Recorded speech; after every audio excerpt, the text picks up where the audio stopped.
Hey, welcome to Tabletop Skirmish Games. I'm Lee, and in today's update video, we'll be taking a look at the new Compendium for Kill Team Octarius.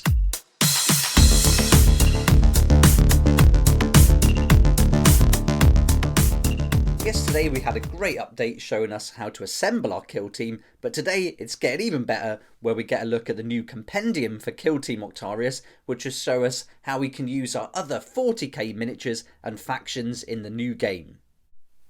Okay, let's get right into it, and we'll go through the whole article that's just been released on the Warhammer Community site together. And this is a great update today. I think you're really going to like this one, and this is going to tell us how we can create kill teams for your faction of choice with the Kill Team Compendium. And so this is the article dated 23rd of July on the Warhammer Community site. So here we go. I think this is a really good one today. We've got loads of information. We're getting to see some of the new factions, and I've had a quick look through the article already. It looks brilliant. So let's go through it together now. So here we go. So it tells us that the Orc Commandos and Death Corps of Krieg models included in the Kill Team Octarius set are incredible. But you might be wondering how your existing Warhammer 40k collection works with the all new Kill Team rules.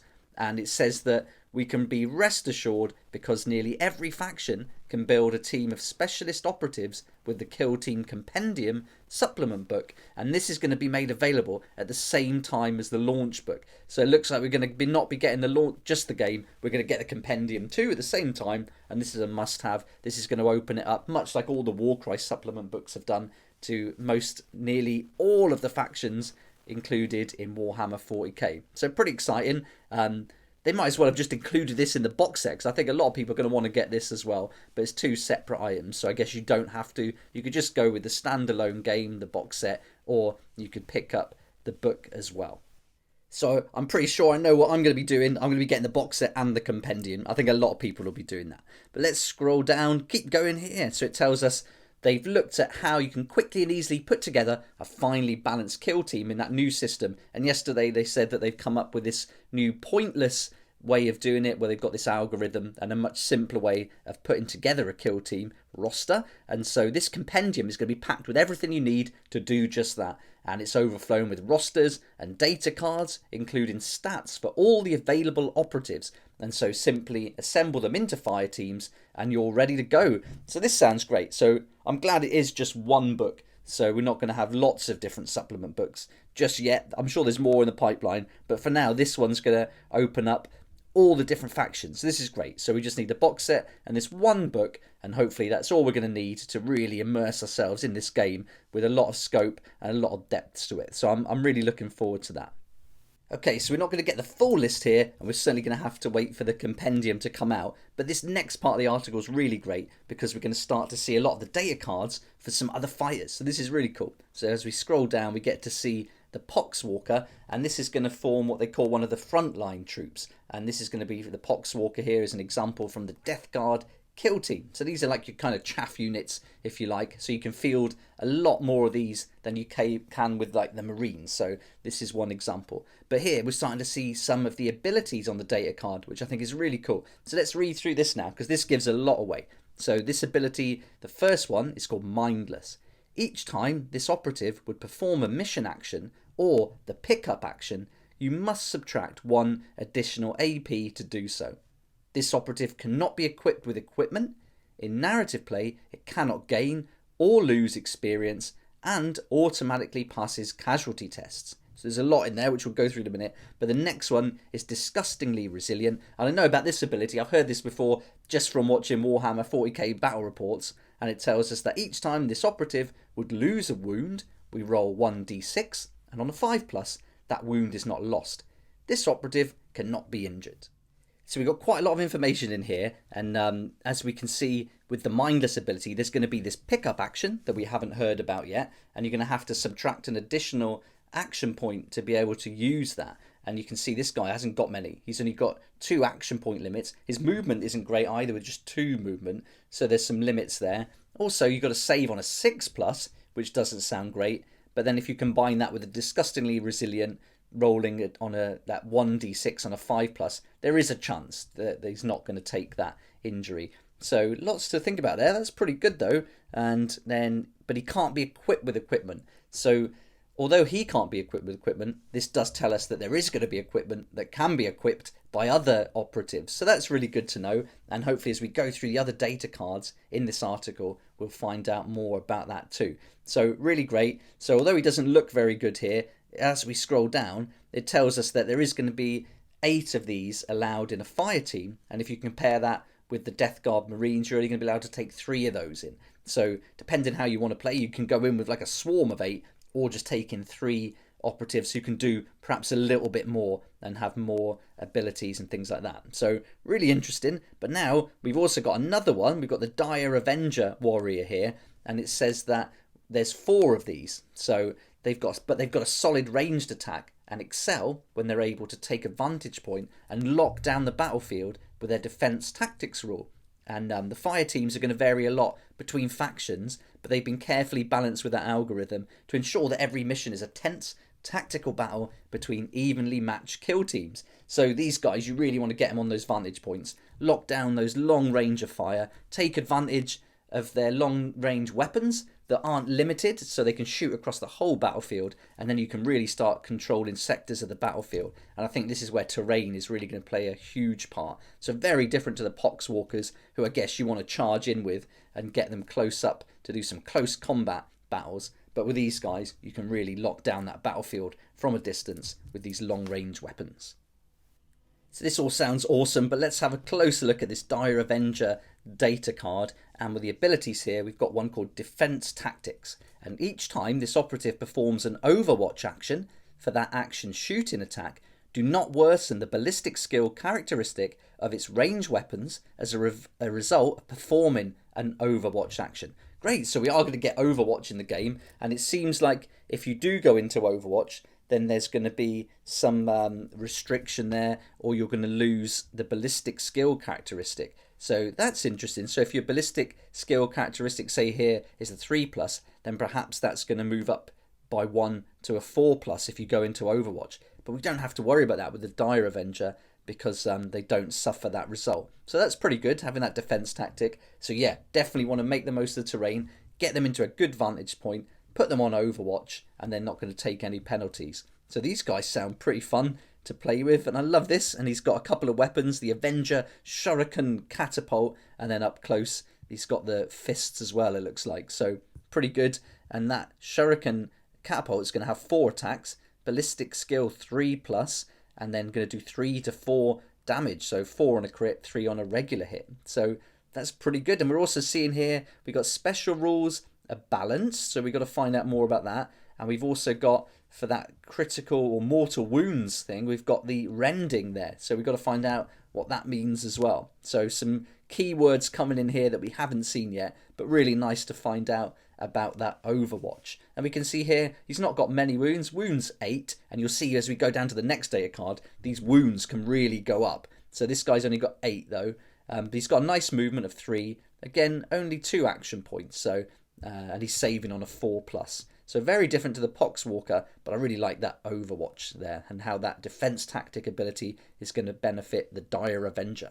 So loving this so far, and so that's the Dire Avenger. And so in a kill team, we can take 4 of these in a kill team. But let's scroll down because there's another one here, and this is the other end of the extreme now. We've got elite warriors like the Adeptus Custodes, and you may only get 2 of these Custodian Guardians in a fire team, but each warrior is extremely potent and more than a match for most opponents. So wow, so we're going from 8 Poxwalkers, 4 of those Dire Avengers, and now only 2 of the Custodian Guards. So a real big difference there to the size of these kill teams, or fire teams. Right, so let's go through this card. So right away we're seeing lots of different weapons. We've got the Guardian Spear, Sentinel Blade, Guardian Spear and Sentinel Blade again, which I guess is going to be if you're up close in close combat. So 4 different options there.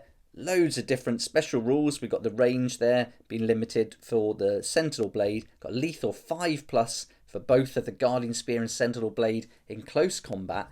And then we've got some more in this mortal wounds category with the exclamation mark, P1 and P1. Not sure what that means. So more to find out about, which is great. Straight away you can see got a ton of wounds here. This guy's going to take 18 wounds. A 2+ to save is going to make this really hard to hit. Movement of 3, 4 action points, so lots going on there.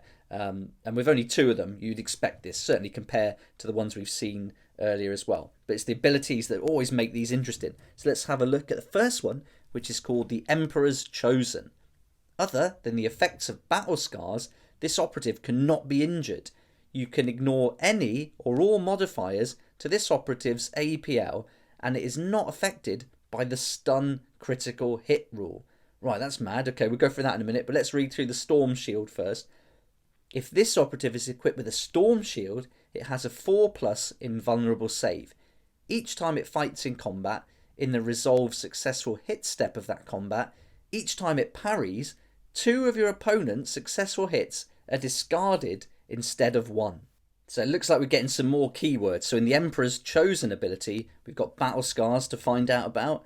We can also ignore modifiers to the APL, and it's not affected by the stun critical hit rule. So that stun rule, I don't think we've seen that yet either. So going to find out more about that as things develop too. But this guy's tough as you like. 18 wounds, and those conditions there. Also with the Storm Shield, it's a 4+ invulnerable save. So that's crazy. So lots going on here, and this guy's really tough. So a huge difference between just those 3 data cards we've seen there. So this is really interesting. So really great. And then let's keep going. But here, I mean, those 4 action point limit are mad. You can do a lot with this guy. But let's keep going here. And it says every faction is going to have a variety of worthy operatives to choose from with their own skills, equipment and specializations. So I guess we're going to get different chaff units and then these high-powered fighters or operatives like we've just seen there. And then if we keep scrolling down, loving these images they're putting out, by the way. These are really great, seeing all the different factions starting to fight. So this is going to be awesome. And I wondered if there would be Kill Team box sets coming for these factions. And one of the subscribers on the channel, Marco, suggested that the Cadian expansion sprue that came out might be something they're going to do for all of the different factions so that they can have all the different weapons for the specialists and Kill Team. I thought that's a great idea, and I really hope they do that. So shout out to Marco. I think he's really onto something there, and I think that would be a great addition if they bring out those sprues for the existing sets. That would be really fun.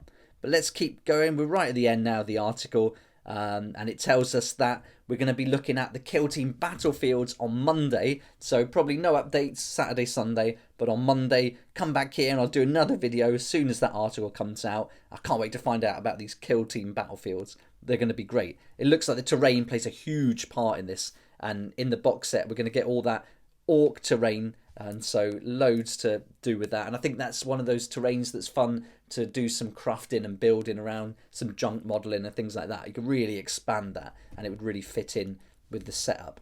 So can't wait till Monday now to find out more. And then next week we're going to get more information, hopefully as the week goes out. And then hopefully we'll find out when the actual release date is. But it did say we can pre-order from next month, but no specific date yet. But as I said in a previous video from another subscriber, the Rust Belt Blacksmith, he had a great idea and the way he worded it, and with some information suggested the 3rd week of August would be looking good for the release, and I think he's right. So yeah, I'm guessing it's going to be mid to late August perhaps. So we'll find out really soon when it's going to be available, but it only says we can pre-order from next month in the article.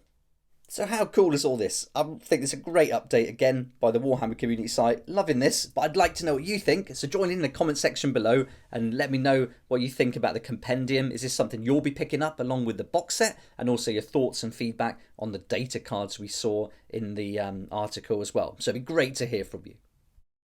If you haven't seen it already, yesterday's video tells us how we can assemble our kill team and goes through the roster and everything we need to know about that for now. And then I've also done videos for close combat, range combat, and the data cards as well. So that's all on the channel already. But thanks so much for watching. I really hope you enjoyed the video, and I love seeing these updates and sharing them with you. It's great fun, and I'm really looking forward to this game. So excited. But thanks again for watching. Please like if you like it, subscribe for more videos like this, and don't forget to hit the notification bell to join me next time on Tabletop Skirmish Games. If you like this kind of content and would like to support the channel, then please check out my Patreon page. And thanks to everyone who's joined so far. It's really awesome. We hang out on Discord, talk about the hobby, share ideas and help each other out. And you'll get some perks there that you're not going to find anywhere else. So I'll put a link in the description and it'll be great to see you there.